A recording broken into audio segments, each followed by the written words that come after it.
બાબરાના નીલવડા ગામે દલિત યુવકને મારવાને મામલે દલિત સમાજમાં રોષ. અમરેલી કલેક્ટર અને અમરેલી એસપીને પાઠવ્યું આવેદનપત્ર. બાબરાના નીલવડા ગામે દલિત યુવક વિજય ખીમસુરિયાના બે પગ અને એક હાથ ભાંગી નાખવા સંબંધે બાબરા પોલીસમાં નોંધાયો છે ગુન્હો. બાબરાના પોલીસ કર્મચારી રાજેશ્રીબેન વાળાનું ફરિયાદમાં નામ દાખલ કરવાની માંગ અમરેલી કલેક્ટર અને અમરેલી એસપીને પાઠવાયું આવેદનપત્ર. દલિત યુવકના સમર્થનમાં પાઠવાયું આવેદનપત્ર. અમરેલી એસપી સંજય ખરા દ્વારા તપાસ કરી અને યોગ્ય કાર્યવાહી કરવાની ખાતરી અપાઈ. નૌશાદ કાદરી, ન્યૂઝ 9 ગુજરાતી, અમરેલી. જય ભીમ, નમો બુદ્ધાય. અમરેલીથી એડવોકેટ નવચેતનભાઈ પરમાર. આજે બાબરા તાલુકાના નીલવડા ગામે જે અનુજાતિના યુવાન વિજયભાઈના જે બે પગ અને હાથ ભાંગી નાખ્યા છે એનું કલેક્ટરશ્રીને આવેદનપત્ર આપ્યું અને ત્યાં પણ ડિમાન્ડ રાખી કે રાજેશ્રીબેન પોલીસવાળા છે એમનું નામ આરોપી તરીકે નાખવામાં આવે. ખાખીને બચાવી રહી એવું લાગી રહ્યું છે. અને ત્યારબાદ અમરેલી એસપી સાહેબને મળેલા અને આજે એમની સાથે બધા આગેવાનો સાથે પીડિત ભોગ બનનારની સાથે રાખી અને રજૂઆત કરતા અમરેલીના એસપી સંજય ખરાત સાહેબે એવી ખાતરી આપી છે કે આ રાજેશ્રીબેન વાળા જે પોલીસ કર્મી છે એને તાત્કાલિક અસરથી અત્યારે સસ્પેન્ડ કરવામાં આવશે. પહેલી વાત. બીજી વાત કે અત્યારે 5 આગેવાનો બાબરા પોલીસ સ્ટેશનમાં જશે અને સીસીટીવી ફૂટેજ એમનું જે ચેક છે ચેક કરશે અને ત્યાં વાઘેલા સાહેબ છે, વાઘેલા સાહેબ સાથે બેસીને સીસીટીવી ચેક કરવામાં આવશે અને પૂરતો પુરાવો મળશે એટલે બેનનું નામ અંદર દાખલ કરવામાં આવશે, એફઆઈઆરમાં દાખલ કરવામાં આવશે. અને છતાંય અમે સાહેબને એવું કીધું છે કે સાહેબ 2 દિવસ તમારે અને 3જો દિવસ અમારો. 2 દિવસનો પૂરતો સમય અમે સમાજે આપ્યો છે પોલીસ તંત્રને કે 2 દિવસમાં તમે સીસીટીવી ફૂટેજ ખંગાળી લ્યો, તમારે જે પુરાવા લેવા એ લઈ લ્યો.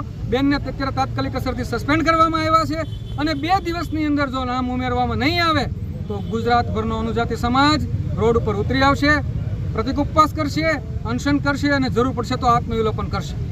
મારું નામ વિકી ચાવડા. આજરોજ 26/12/2024ના રોજ જે બાબરા તાલુકાનું જે નીલવડા ગામ છે જ્યાં અસામાજિક તત્વોએ જે અનુસૂચિત જાતિના જે દીકરાના જે પગ ભાંગી નાખ્યા હતા એના અનુસંધાને આજે અમરેલી કલેક્ટર કચેરી આવેદનપત્ર આપવા માટે સમગ્ર ગુજરાતમાંથી અલગ અલગ આગેવાનો ઉપસ્થિત રહ્યા છે. મારું નામ વસંત ચાવડા છે, સામાજિક કામ કરું છું.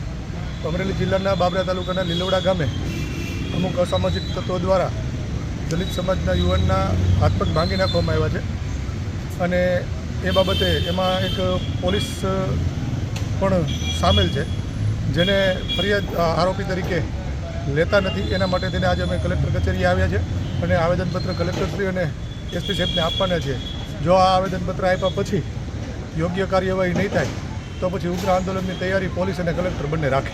ગયા 4 દિવસ પહેલાં બાબરા શહેરના નીલવડા ગામ ખાતે એક જે બનાવ બનેલ હતો તે બનાવ બાબતે અમરેલી જિલ્લા પોલીસ તરફથી અમારા જે બાબરા પોલીસ સ્ટેશનના ટીમ છે, એલસીબીની ટીમ છે, એસઓજીની ટીમ છે, પેરોલ ફરલો છે, એના સિવાય અન્ય હેડક્વાર્ટરના માણસો થકી આ જે બનાવના આરોપી છે એમાંથી 2 આરોપી પકડી પાડવામાં આવેલ છે અને જે અન્ય આરોપી છે એ માટે અમારી ટીમો કાર્યરત છે. અમે અમારી પાસે જે રીતે વર્ક થાય છે, જે માહિતી છે તે મુજબ ટૂંક સમયમાં આ આરોપીની પણ અમારી તરફથી ધરપકડ કરવામાં આવશે. સાથે સાથે જે આ વિસ્તાર છે એ વિસ્તારના જે પણ સમાજ છે, બંને સમાજ છે અને અન્ય સમાજ છે, તમામ પાસેથી પણ મારી એક અપેક્ષા છે કે ગામમાં અને તમારા વિસ્તારમાં શાંતિની માહોલ બની રહે તે માટે એક સામાજિક સમરસતા તરીકે પ્રયત્ન થવું જોઈએ, સામાજિક સમરસતા જાળવી રાખવી જોઈએ.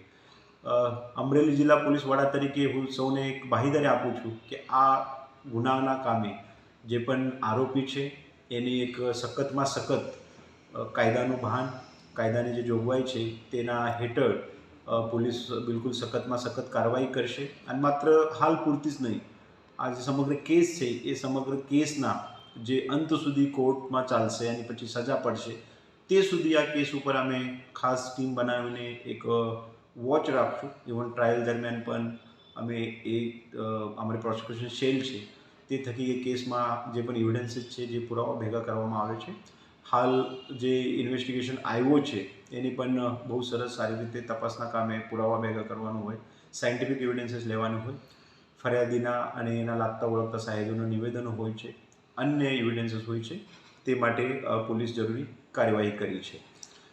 આ જ કેસમાં જે એક એફઆઈઆરમાં અમારા ત્યાં બાબરા પોલીસ સ્ટેશનમાં કામ કરતા એક પોલીસ કોન્સ્ટેબલનું નામ લખાયેલું છે. તે બાબતે પણ હું સૌને એક સર્ટન્ટી આપું છું કે આ વિરુદ્ધ, એમના વિરુદ્ધ જે પણ પુરાવા હશે એ આપના પાસે હોય તો એ અમે આપી દો. આ પુરાવા આધારિત અને પોલીસ પાસે જે પુરાવા આધારિત અમે આગળની કાર્યવાહી કરીશું. હાલ એ જે પોલીસ તરીકે એને જે વર્તન કરેલું છે, જે તપાસનો વિષય છે, તેમ છતાં અમારી પાસે જે પ્રાથમિક માહિતી આવેલી છે, જે રીતના આક્ષેપ થયેલા છે, તે પોલીસ ખાતા માટે બિલકુલ વાજબી નથી, છાજે તેમ નથી, જેથી કરીને અમે એના વિરુદ્ધ એક ડિપાર્ટમેન્ટલ એક્શન પણ લેવાનું નક્કી કરેલું છે અને તે મુજબ અમે ડિપાર્ટમેન્ટલ એક્શન પણ લઈશું.